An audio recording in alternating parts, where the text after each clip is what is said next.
தேர்தல் களமே தலைகீழா மாறி இருக்கு அப்படின்னு சொல்லலாம் இல்லையா? ஸோ எல்லாமே மக்களுக்கு ஆதரவாக தான் இருக்கு இல்லையா? இப்படி ஒரு ஆட்சியை வந்துட்டு எல்லா ஜோதிடர்களும் என்ன சொல்றாங்கன்னா, இந்த ஆட்சி நிலைக்காது, மிஞ்சி போனால் ஒரு 3 மாசத்துக்கு தான் இருக்கும், கவிழ்ந்துரும் அப்படின்னு சொல்றாங்க. அடுத்த 4 மாதத்திற்கு கண்டம், அவர் ஆட்சிக்கு கண்டம். இப்போ திமுகவில் ஒருவேளை உதயநிதியை வேட்பாளராக அறிவிச்சிருந்தாங்க அப்படின்னா 160 சீட்டுக்கு மேலே திமுக ஜெயிச்சிருக்கும். ஏன்னா இவர் ஜாதகத்தை விட அவர் ஜாதகம் வந்து பவர்ஃபுல். பஞ்சாங்கத்துல வந்து இந்த ஆண்டு கூட்டணி கட்சிகள் தான் அமையும் அப்படின்ற மாதிரி சொல்லியிருந்தாங்க. பட் விஜய் வந்து தனி கட்சி. ஒரு கண்டினியூவா 5 வருஷத்தை ஓட்டுவாரா, இல்லை ஒரு 6 மாசமோ 7 மாசமோ ஆட்சி நடத்திட்டு ஆட்சியை கவுத்துட்டு எதிர்கட்சி ஜெயிக்குமா? ஏன் அந்த ராஜயோகன் போட்டிருக்கலாங்க பஞ்சாங்கத்துல. ஆட்சியை கவிழ்க்கிற மாதிரியான சதி வேலைகளால தான் அவர் ஆட்சி இல்லாம போகும். ஆமா, இந்த ஆணி மாசத்துல இருந்து புரட்டாசி மாசத்துக்குள்ள ஒரு பிரச்சனை உருவாகும். அந்த நேரத்துல அவருடைய நாட்காலிக்கு பங்கம் ஏற்படும். இது ஏன் ஏற்படும் அப்படின்னா, இதுக்கப்புறம் அதிமுக எப்படி இருக்க போகுது? இது உடையக்கூடாது, இந்த கட்சி நல்லா இருக்கணும் அப்படின்னா அந்த கட்சி தலைமையை மாற்றணும். ஏன் மாற்றணும்? உங்களுக்கு ஒரு விஷயம் தோணும் வியூவர்ஸுக்கு. ஓகேங்களா? ஏன் அப்படின்னா,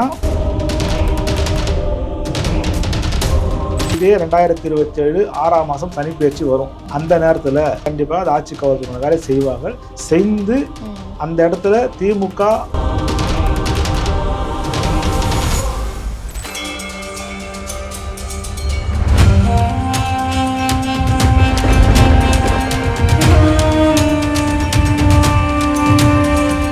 யூத்தமிழ் பக்தி நேயர்களுக்கு வணக்கம். இன்றைய நேர்காணல்ல உலகியல் ஜோதிடர் முருகன் துறை பாலு அவர்கள் இணைஞ்சிருக்காங்க. பேசலாம். வணக்கம் சார். வணக்கமா. நேர் அனைவருக்கும் வணக்கம். எலெக்ஷனுக்கு முன்னாடி நம்ம ஒரு நேர்காணல் பேசியிருந்தோம். இப்போ ஆஃப்டர் எலெக்ஷன் தேர்தல் களமே தலைகீழா மாறி இருக்கு அப்படின்னு சொல்லலாம் இல்லையா? ஸோ ஒரே கட்சி, ஒரே ஆள் 75 ஆண்டுகால ஒரு கட்சியை பின்தள்ளி ஜெயிச்சது மட்டும் இல்லாமல் எலெக்ஷனுக்கு அப்புறமா கூட்டணி கட்சிகளையும் உடைச்சு அதிமுகன்ற ஒரு பெரிய கட்சியோட எம்எல்ஏக்களையும் பிரித்து பெரிய சம்பவமே பண்ணிட்டு இருக்காரு. இன்னைக்கு சட்டப்பேரவையில் 144 பேரோட ஆதரவோட வெற்றி அரசா சொல்லியிருக்கிறாங்க இல்லையா? ஸோ இவ்வளோ பண்ணியும் எலெக்ஷனுக்கு அப்புறமா கூட அவரோட முதல் கையெழுத்து பெண்கள் பாதுகாப்புக்காக இருக்கட்டும், 717 மதுபான கடைகளை வந்து டாஸ்மார்க்கை மூடணும் அப்படின்னு சொல்லியிருக்காரு. அதிரடியாக முதல் நாளே 50 கடைகள் கிட்ட மூடிட்டாங்க. ஸோ எல்லாமே மக்களுக்கு ஆதரவாக தான் இருக்கு இல்லையா? இப்படி ஒரு ஆட்சியை வந்துட்டு எல்லா ஜோதிடர்களும் என்ன சொல்கிறாங்கன்னா, இந்த ஆட்சி நிலைக்காது, மிஞ்சி போனால் ஒரு 3 மாதத்துக்கு தான் இருக்கும், கவிழ்ந்துரும் அப்படின்னு சொல்கிறாங்க. எதனால் அப்படி சொல்கிறாங்க சார்? இல்லை, இப்போது நம்ம ஜோதிட ரீதியாக பேசுவோம். நம்ம பொலிட்டிக்கலாக தேவையில்லை. பொலிட்டிக்கலில் ஜோதிடத்தை எப்படி நம்ம கொண்டு போகலான்னு பார்ப்போம். கண்டிப்பாக. ஸோ முதல்ல அவர் ஆட்சி அமைச்சதுக்கு அவருக்கு வாழ்த்து சொல்லிடலாம். நம்ம ஏற்கனவே சொன்ன மாதிரி ஒரு இளமையான புதுமையான ஒரு முதலமைச்சர் நாட்டு கிடச்சிருக்காரு. மக்கள் நல்லது செய்யணுன்ற ஆசையோட அவரை வாழ்த்துவோம். கிரகம் என்ன சொல்லுதுன்ற ஒரு விஷயம் இருக்குது. நம்ம மனசுக்குள்ள அவரை பிடிக்காம போகலாம் ஒரு பக்கம் இருந்தாலும், கிரகம் என்ன சொல்லுது, அடுத்து ஆட்சி கௌரவமா போகுதா அப்படின்ற மாதிரி. நான் ஏற்கனவே சொன்ன மாதிரி தான், அவருக்கு கோச்சாரம் நல்லா இருக்கு, தசா சாதகம் இல்லை. அப்போ கோச்சாரம் நல்லா இருந்து தசையும் நல்லா இருந்தால் மட்டும்தான் அந்த விஷயங்கள் தொடர்ந்து கண்டினியூட்டி ஆகும். கோச்சாரம் மட்டும் சப்போர்ட் பண்ணா ஒரு குறுகிய கால அளவு தான் அதனுடைய கிடைக்கிற பலாபலன். இப்போ கோச்சாரம் பிளஸ் தசையும் நல்லா இருந்ததுன்னா அந்த 5 ஆண்டு காலம் ஸ்மூத்தா வண்டி ஓடும். அப்ப இவருக்கு கோச்சாரம் அப்படின்றது 2.5 வருஷம் தான் அவர் சப்போர்ட் பண்ணுது. அடுத்து ஜென்ம குரு வருவாரு. ஜென்ம குரு வந்து என்ன பண்ணுவாரு? ஜென்மகுரு வனவாசன்றது எல்லாரும் ஜோதிடருக்கு தெரிஞ்ச விஷயம். ராமர் காட்டுக்கு போனதாகட்டும், நிறைய பேர்களுக்கு பிரச்சனைகள் ஆகட்டும், இது எல்லாமே ஜென்மகுரு கிடைக்கும். அதே மாதிரி அவரோட உண்மையான லக்னம் என்ன அப்படின்றது இது வரைக்கும் ஒரு ஜோசியரும் ஒருத்தர் கன்னி ராசின்றாங்க, ஒருத்தர் சிம்ம ராசின்றாங்க, ஒருத்தர் கடக லக்னன்றாங்க, ஒருத்தங்க மிதுன லக்னாங்க. இந்த 4 லக்னத்தையும் 4 ஜோசியர் பேசிட்டாங்க. அப்போது லக்னம் கண்டுபிடிக்கணும்னா ஃபர்ஸ்ட் அவங்களுடைய பிறந்த குறிப்பு அவங்க தாய் தகவல் தான் கொடுக்கணும்.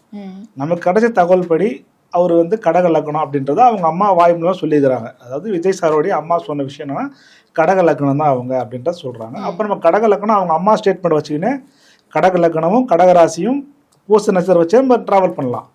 ஸோ அப்படி பார்க்கும்போது அவருக்கு நடக்கிற தசை வந்து இப்போ சுக்கர தசை நடக்குது. சுக்கர தசையில் குரு புத்தி. அப்போ இந்த கடக லக்னத்துக்கு குரு அப்படின்றவர் 6-9 கூடியவர். சரிங்களா? அப்போ 6 அப்படின்றது எதிரியை சம்பாதிக்கக்கூடிய ஒரு விஷயம். அவருக்கு 6ஆம் அதிபதி 8ல் இருக்குது. 8ல் இருக்கிறனால 6 கூடியவர் 8ல் போகும்போது ஒரு விபரீத ராஜயோகத்தை பண்ணோம். அதுதான் இப்போ பண்ணியிருக்கு அவருக்கு. இந்த 108 வேட்பாளர் கிடைச்சது உண்மையாலுமே கண்டிப்பாக அவரே நினச்சிருக்க மாட்டார்.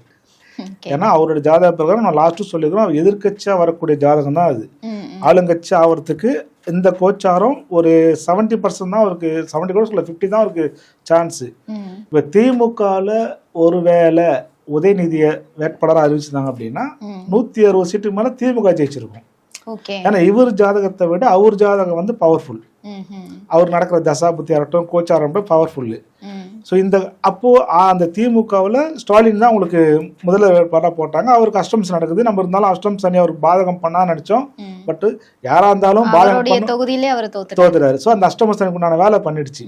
இப்போ விஜய் சார் வந்துட்டாரு, அடுத்து என்ன நடக்கும், ஆட்சி கலையுமா கலையாதா, இதுதான் எல்லாரோட கேள்வியும். எல்லாருக்கும் உள்ள டிக் டிக் டிக் டிக். காலையில விடிஞ்சா நியூஸ் பேப்பர் பிரேக்கிங் என்ன போடுவாங்க. இது கூட ஏன் நம்பிக்கையா கேக்குறாங்க அப்படின்னா, பஞ்சாங்கத்துல வந்து இந்த ஆண்டு கூட்டணி கட்சிகள் தான் அமையும் அப்படின்ற மாதிரி சொல்லியிருந்தாங்க. பட் விஜய் வந்து தனி கட்சி, தனி பெரும்பான்மையோட அவர் ஜெயிக்க முடியல, 108 தான் வாங்கினாரு. கூட்டணி வைக்க வேண்டிய அவசியம் ஏற்பட்டுச்சு, கூட்டணி கட்சியா தான் இருக்கு. சோ அதனாலதான் அஸ்ட்ராலஜி சம்பந்தமா இந்த ஆமா இப்ப அதே பஞ்சாங்கம் என்ன போட்டிருக்குன்னா, கூட்டணி கட்சி தான் ஆட்சி அமையும், எதிர்கட்சிக்கு பலன் ஒரு பாயிண்ட் இருக்குது. ஓகே உங்களுக்கு புரியுதா? கூட்டணி கட்சி அமையும், எதிர்கட்சிக்கு இது ஒரு ராஜயோகம்னு போட்டிருக்குது. நீங்க அதை கவனிச்சிருக்க மாட்டீங்க. அப்ப இங்க என்ன நடக்க போகுது? அப்போ இவர் கண்டினியூவா 5 வருஷத்தை ஓட்டுவாரா, இல்ல ஒரு 6 மாசமோ 7 மாசமோ ஆட்சி நடத்திட்டு ஆட்சியை கவுத்துட்டு எதிர்கட்சி ஜெயிக்குமா? ஏன் அந்த ராஜயோகம் போட்டிருக்கலாங்க பஞ்சாங்கத்துல. ஆட்சியை கவிழ்க்கிற மாதிரியான சதி வேலைகளாலதான் அவர் ஆட்சி இல்லாம போகும். ஆமா பஞ்சாங்கம் நம்ம பஞ்சாங்கத்தையும் சொல்லிட்டீங்க, நம்ம பஞ்சாயத்து பேசணும் நீ சொல்லிட்டீங்க. அப்ப நம்ம அதையும் பேசிதான் ஆகணும். பஞ்சாங்கத்துல கூட்டணி கட்சி அமைன்னு தெளிவா போட்டிருக்கு, டன் அமைச்சிச்சு. இப்ப தனிச்சு அவரால் ஆட்சி ஆகுறது. நம்மளும் என்ன சொல்லிக்கிறோம், விஜய் வந்து தனிச்சு நிக்க கூடாது, அதிமுக கூட்டணி வைக்கும் தான் நம்ம பல முறை நம்ம முகநூர்லயும் சொல்றோம், நம்ம இன்டர்வியூலயும் சொல்றோம். ஆனா அவருக்கு நேரம் அவருக்கு கூட்டணி கிடைக்கல, இப்பதான் கிடைக்குது கூட்டணி. அப்ப பஞ்சாங்கம் போட்ட மாதிரி கூட்டணி ஆட்சி நடந்துச்சு. அப்போ ஒண்ணு டிக் போட்டுருங்க. அடுத்து ஒரு பாயிண்ட் இருக்குது இல்ல, எதிர்கட்சிக்கு ராஜயோகம். அப்ப ராஜயோகம் எப்படி கிடைக்கும்? இந்த ஆட்சி கவிழ்ந்தாதானே கிடைக்கும். அப்ப எப்படி கிடைக்க போறது அப்படின்றதான் ஜோசியரா நாங்களும் இது ஒரு எதிர்பார்ப்போடு இருக்கிறோம். ஏன்னா ஜோதிட ஆராய்ச்சி பண்றோம். அப்ப என்ன நடக்கும்? சரி ஓகே, இது ஒரு பக்கம் இருக்கட்டும். அடுத்த கோச்சாரம் என்ன நடக்க போகுது? இப்ப இது வந்து சித்திரை மாசம், சித்திரை அடுத்து நடக்க போறது சித்திரை வைகாசி, வைகாசி அப்புறம் ஆணி மாசம். இந்த ஆணி மாசத்துல இருந்து புரட்டாசி மாசத்துக்குள்ள ஒரு பிரச்சனை உருவாகும். அந்த நேரத்துல அவருடைய நாட்காலிக்கு பங்கம் ஏற்படும். இது ஏன் ஏற்படும் அப்படின்னா, அந்த தசாபுத்தி அதாவது பாதகாதிபதி தசை நடக்கும்போது கிடைக்கக்கூடிய பதவியோ பட்டமோ எதுவுமே அவர்களுக்கு பயன்படாது. உங்களுக்கு புரியுதுங்களா? ஒரு பாதகாதிபதி தசை நடக்குது அப்படின்னா அந்த நேரத்துல நமக்கு இப்போ ஒரு உதாரணத்துக்கு உங்களுக்கு சொல்லணும் அப்படின்னா, இப்ப மறைந்த அம்மையார் ஜெயலலிதா அம்மையார் இருக்கிறாங்க. அவங்களுடைய அந்த காலகட்டத்துல அவங்க ஜோசியர்கள் சொன்ன விஷயம் என்னன்னா, நீங்க இப்போ வெற்றி பெறக்கூடாது. பிரபல ஜோதிடர்கள் சொன்னது, ஓப்பனா சொன்னதுதான். அவங்களுடைய குடும்ப ஜோதிடர் சொன்ன விஷயம் தான் இது. இந்த நேரத்துல நீங்க தோல்வி அடைகிறதா உங்களுக்கு சிறப்பு. ஒருவேளை நீங்க வெற்றி அடைந்தீங்க அப்படின்னா நீங்க உங்களுடைய கடைசி காலத்தை சந்திக்கக்கூடிய காலம்னு சொல்லிட்டு ஓப்பனா பெரிய பெரிய ஜோசி சொன்னாங்க. அன்னைக்கும் கழுவி ஊத்துனாங்க ஜோசியர்கள் கழுவி ஊத்துறதே வேலையாகி போயிடுச்சு. இன்னைக்கு அது ட்ரெண்டிங் ஆகி போயிடுச்சு. ஆக ஒரு பாதகாதி தசை நடக்கும் பொழுது அவர்களுக்கு எதுவும் பட்டம் பதவி கிடைக்க கூடாது. கிடைச்சதுன்னா வேற ஒரு விஷயத்த பண்ணிடும். அப்ப அதே மாதிரிதான் இப்ப நடக்கிற நம்ம முதலமைச்சர் விஜய் சாருக்கும் எதுவும் நடக்கக்கூடாது வேண்டிப்போம். ஆனா ஜோதிட ரீதியா அந்த பாதகாதி தசை நடக்கும்போது கண்டிப்பாக 5 ஆண்டுகள் கொண்டு போகுமா அப்படின்றது ஒரு கேள்விக்குறிதான். ஏன்னா அடுத்து இந்த ஆணி மாசத்துல இருந்து புரட்டாசி தாண்டறதுக்குள்ள அங்க ஒரு பிரச்சனை உண்டு பண்ணும். அங்க ஒரு கண்டம் ஒரு பதவிக்கு அந்த 4 மாதத்தை கடந்துட்டார் அப்படின்னா அடுத்து ஒரு 6 மாதம் ஸ்மூத்தா போகும். அதுக்கப்புறம் அடுத்த ஆண்டு இதே வருடம் சனி பெயர்ச்சி பலன் வரும். அந்த சனி பெயர்ச்சி பலன்லையும் ஒரு ஷேக் பண்ணும். அந்த சனி பெயர்ச்சி பலன் தப்பிச்சிட்டாரு அப்படின்றா கண்டிப்பாக 5 வருஷம் போவாரு. ஏறக்குறைய ஒரு 80% இங்க ஒரு வேலையை பண்ணதான் பார்க்கும். ஆக இது அந்த அடுத்த 4 மாதத்துல ஆட்சியை கலைக்கிறதுக்கு உண்டான வேலையும் மறுபடியும் ரீஎலெக்ஷன் வரதுக்கு உண்டான வேலையும் கண்டிப்பாக ஒரு 50% நடக்கும். இதை தாண்டி வந்துட்டார் அப்படின்னா ஒரு 6 மாசம் திருப்பி ஒரு 7 மாசத்துக்கு எந்த தொந்தரவு இருக்காது, ஸ்மூத்தா போகும். அந்த சனி பேச்சு வந்தோடனே மறுபடியும் பிரச்சனை பூதாகரமாகும். ஏறக்குறைய அடுத்த வருஷம் இதே நேரத்துல இதே மாதிரி பரபரப்பு நம்பிக்கையில்லா வாக்கெடுப்பு கொண்டு வருவாங்க. அன்னைக்கு கண்டிப்பாக ஆட்சியை கலைக்கிறதுக்கு 100% வாய்ப்பு இருக்குது.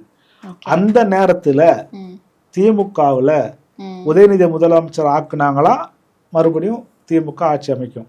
Okay, okay sir. இப்போ தேர்தலுக்கு முன்னாடி பார்த்தோம் அப்படின்னா எல்லா ஜோதிடர்களுமே அதிமுக தான் வரும், இந்த வருஷம் வந்து இந்த எலெக்ஷன்ல அதிமுக தான் வெற்றி பெற வாய்ப்பு இருக்கு அப்படின்ற மாதிரி சொல்லியிருந்தாங்க. ஆனா தேர்தலுக்கு அப்புறம் பார்த்தோம்னா அப்படியே தலைகீழ மாறிடுச்சு. அந்த கட்சியே இப்போ ஒன்றும் இல்லாம எம்எல்ஏக்களா பிரிஞ்சு டிவிக்கு சப்போர்ட் பண்ண ஆரம்பிச்சிட்டாங்க. இதுக்கப்புறம் அதிமுக எப்படி இருக்க போகுது சார்? என்னன்னா நம்ம வந்து தொடர்ந்து ஒரு விஷயத்தை உலகியல் சம்பந்தப்பட்ட விஷயத்தில் ஆராய்ச்சி பண்ணும்போது இந்த சனி பயிற்சி பலன் நடக்கும்போதே பல சேனல்லையும் நம்ம மூணுலையும் போட்டிருக்கோம், திராவிட கட்சிகள் ஒன்று உடையும். அதாவது திமுகவோ அதிமுகவோ ஏதோ ஒரு கட்சி ஒன்று உடையணும் அப்படின்றதான் அந்த உலகியல் சம்பந்தப்பட்ட ஜோதிடம் சொல்ற கருத்து. அதன் அடிப்படையில் திராவிட கட்சி உடையும் சொல்றது இப்போ கண்டிப்பாக அதிமுக உடையும், உடைஞ்சு அது வேற ஒரு ரூபமா போகும். இது உடையக்கூடாது, இந்த கட்சி நல்லா இருக்கணும் அப்படின்னா அந்த கட்சி தலைமையை மாற்றணும். ஏன் மாற்றணும்? உங்களுக்கு ஒரு விஷயம் தோணும் வியூவர்ஸுக்கு, ஓகேங்களா? ஏன் அப்படின்னா ஒரு நிறுவனம் அப்படின்னா நிறுவனத்துடைய அந்த நிறுவனத்துக்கு உண்டான நிறுவன ஓனர் இருப்பார். அந்த ஓனரோட ஜாதகம் நல்லா இருக்கணும். அந்த ஜாதகம் நல்லா இருந்தால் மட்டும் தான் கம்பெனி நல்லா ரன் ஆகும். இப்போ அதிமுகவுக்கு ஓனர் யாரு? எடப்பாடி சார். அப்போ எடப்பாடிக்கு நடக்கிற கண்டக சனியும் அடுத்து நடக்கிற அஷ்டம சனியும் எப்படி அந்த நிறுவனம் நல்லபடியாக செயல்படும்? அப்போ தலைமையை மாற்றணும். தலைமையை மாற்றும் போது இங்கே ஒரு விஷயம் நல்லது நடக்கும். தலைமையை மாற்றலை அப்படின்னா அடுத்த 3 ஆண்டுகளுக்கு அதிமுக அப்படின்ற கட்சியில் மிகப்பெரிய குளறுபடி ஏற்படும். அந்த கட்சியும் அந்த கட்சி சார்ந்த உறுப்பினர்களும் உட்கார்ந்து பேசி ஒரு முடிவு எடுத்தால் கண்டிப்பாக அது உடையாது.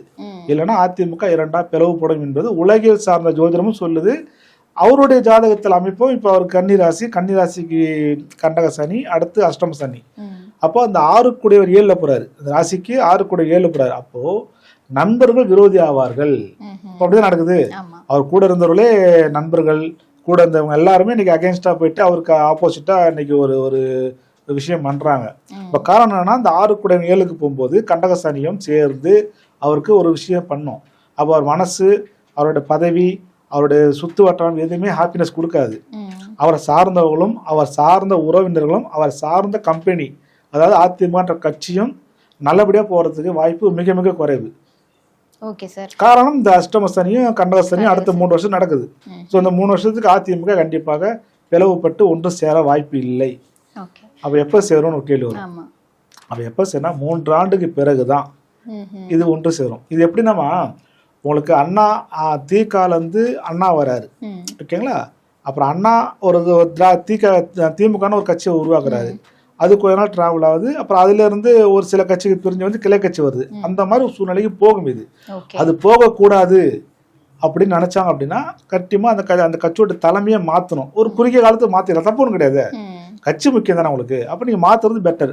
மாற்றினா மட்டும்தான் இது ஒன்றும் உங்களுக்கு உடையாம சீராக போகும். சில நேரங்களில் இந்த கட்சி உறுப்பினர்கள் உடஞ்சி டிவிக்கு பக்கம் கூட ஃபுல் அண்ட் ஃபுல்லாக போகிறதுக்கும் வாய்ப்பு இருக்குது.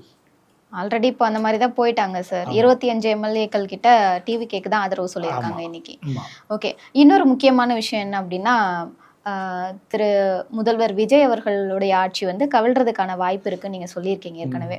அதுலயும் அவர் பதவி ஏற்ற அந்த நேரம் அப்படின்றது சரியில்லை அப்படின்னு ஒரு விஷயம் சொல்றாங்க ஜோதிடர்கள். அதை பத்தி கொஞ்சம் சொல்லுங்க சார். இல்லம்மா, எப்பயுமே ஒன்று தெரிஞ்சுங்க, ஒரு குழந்தை பிறக்கும் போது அப்பயே எல்லாமே நிர்ணயம் பண்ணிடுது.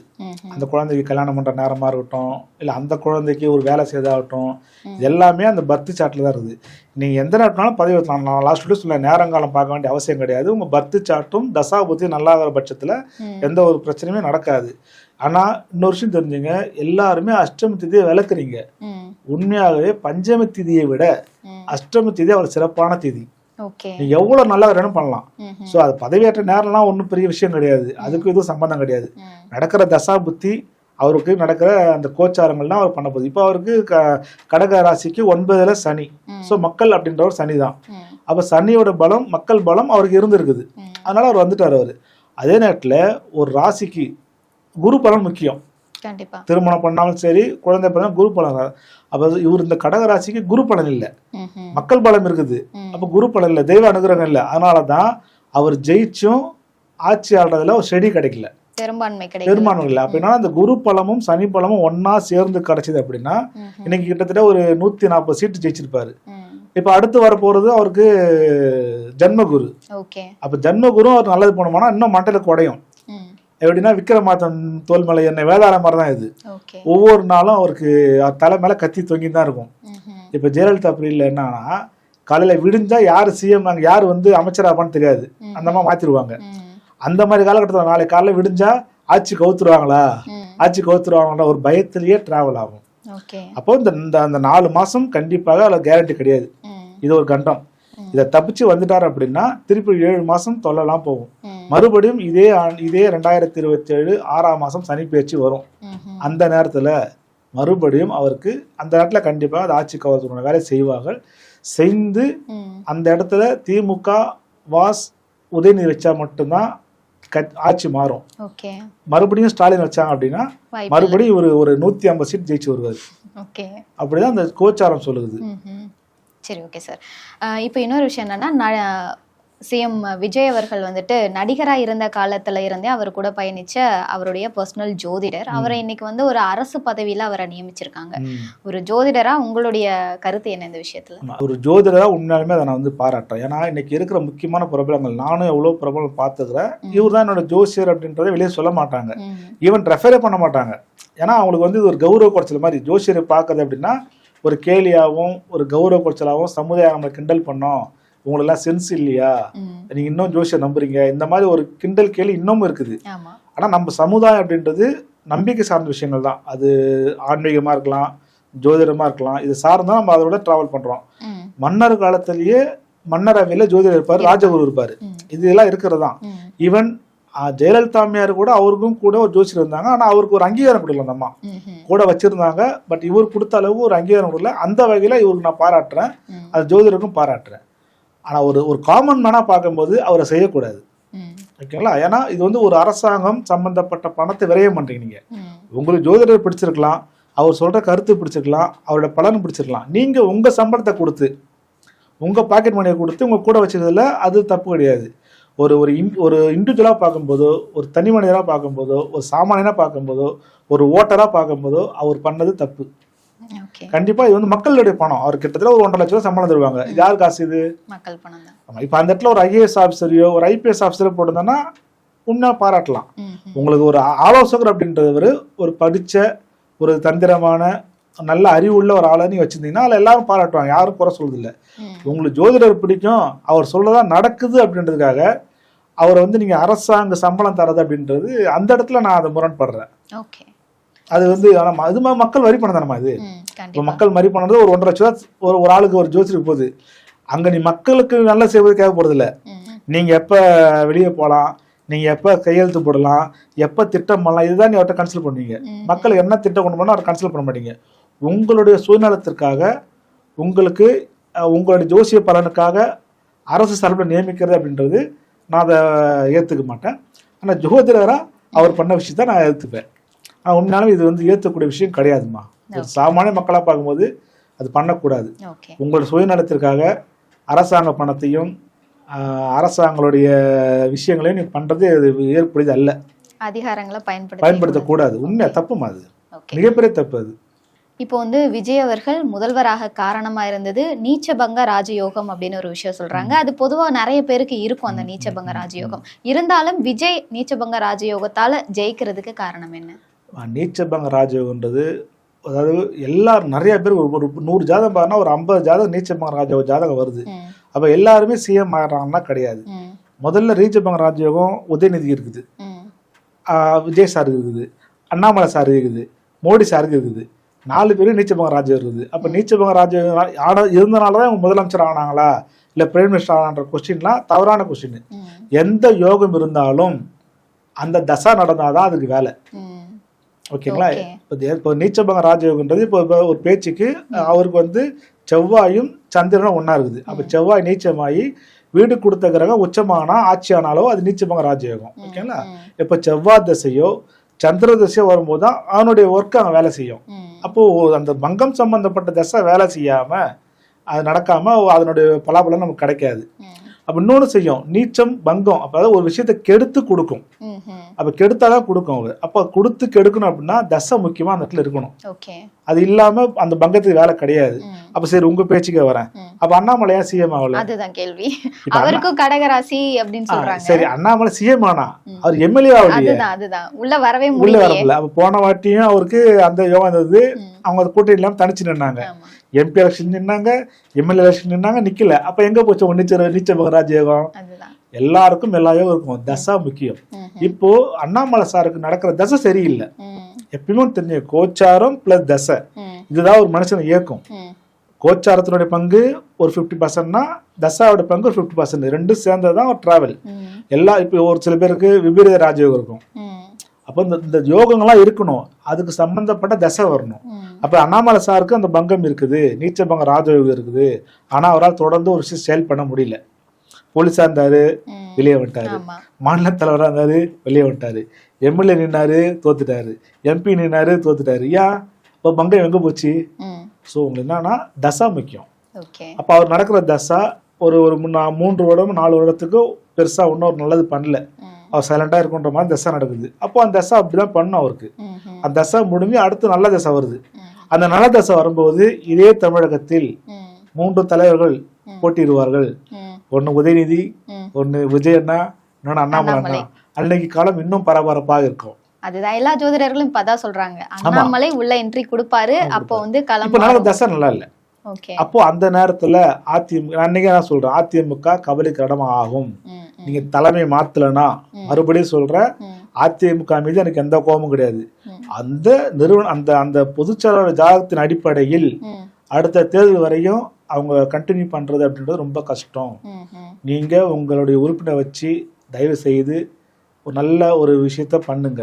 பண்ணா மட்டும்தான் அடுத்து உங்களுக்கு என்ட்ரி ஆகும். இல்லை அப்படின்னா அடுத்த தேர்தல் களம் 3 முகம் தான் இருக்குங்க. ஒன்று 3மே நீச்சபங்க ராஜயோக சம்பந்தப்பட்ட ஜாதகங்கள். பட் இப்போ பாஜக அப்படின்னு எடுத்துட்டோம்னா தமிழ்நாட்டுல வர்றதுக்கு வாய்ப்பே இல்லை. இப்ப அண்ணாமலை அவர்கள் அதுலதான் போட்டிடுவாரு. பட் ஜெயிக்குமான்றது அன்னைய காலகட்டம், அன்னைக்கு தேர்தல் டைம். வேற கட்சிக்கு மாற ஏதாவது நடக்குமா சார்? இல்ல அந்த மாதிரி பண்ண மாட்டாரு அவரு. அண்ணாமலை பொறுத்த வரைக்கும் ஒரு ரூமரான பேச்சு தான் அது. அவரு அந்த கட்சிக்கு விசுவாசமே ஆகுறாரு. நிறைய ரூமர் நிறைய போகும் நமக்கு. ஜோதிட ரீதியா அவருடைய ஜாதகம் தனி கட்சி துவங்குறதுக்கு வாய்ப்பு இல்லை. அவரு பாஜகலே ரன் பண்ணுவாரு. பாஜக அவர் அங்கீகரிக்கும் நல்லா. ஈவன் இன்னும் சில ஜோதிஷம் நான் சொல்றேன்னா அவர் அகில இந்திய தலைவர் சொல்றாங்க. எப்படின்னா மோடிக்கு சமமா அரசு பாக்குறாங்க. பட் நமக்கு அந்த அளவுலாம் நம்ம உள்ள போக தேவையில்ல. அடுத்த 2031 தேர்தலில் இந்த 3 முகங்கள் தான். நல்லா தெரிஞ்சுங்க, 3 முகம். இதுதான் உங்களுக்கு ஃபேமஸா இருக்கும். ஃபைட் இதோட காம்படிஷனா இருக்கும். ஓகேங்களா? ஸோ அங்க 4 முகமா வரணும். மறுபடியும் 4 முக போட்டி வரணும் அப்படின்னா அதிமுக ஒரு சுய பரிசோதனை செய்து தன்னைத்தானே புதுப்பித்துக் கொள்ள வேண்டும். தலைமையை மாற்றணும். அப்போதான் அடுத்த தேர்தலில் 4 முனை போட்டி வரும். இல்லைன்னா 3 முகம் போட்டி தான். அப்போ யார் ஜெயிப்பாண்டா நம்ம அன்னைய காலகட்டத்தை நம்ம பார்த்துப்போம். ஸோ இப்போ விஜய் வருவாரா வரமாட்டாரா ஷார்ட் அண்ட் ஸ்பீடாக சொல்லிடலாம். அடுத்த 4 மாதத்திற்கு கண்டம், அவர் ஆட்சிக்கு கண்டம். உடலுக்கு இல்லை, ஆட்சிக்கு கண்டம். 4 மாதம் கடந்துட்டார் அப்படின்னா ஒரு 7 மாதம் தொந்தரவுலாம் போகும். மறுபடியும் சனி பெயர்ச்சியில் ஒரு ஆட்டம் கொடுக்கும், ஒரு ரீஎலெக்ஷன் வரும். அந்த ரீஎலெக்ஷன் யார் ஜெயிப்பான்றது அன்னைய கோச்சாரமும் அன்னைய தேர்தல் தேதி வச்சு நம்ம கணிப்போம் நம்ம. ஸோ இப்போதைக்கு 50-50 கண்டிப்பாக அவருக்கு பதவி பறி போகிறதுக்கு வாய்ப்பு 90% உண்டு. ஓகே, கண்டிப்பாக சார். ஜோதிடம் சார்ந்த நிறைய விஷயங்கள் சொன்னீங்க. நன்றி. வணக்கம். அனைவருக்கும் மிகவும் துணை.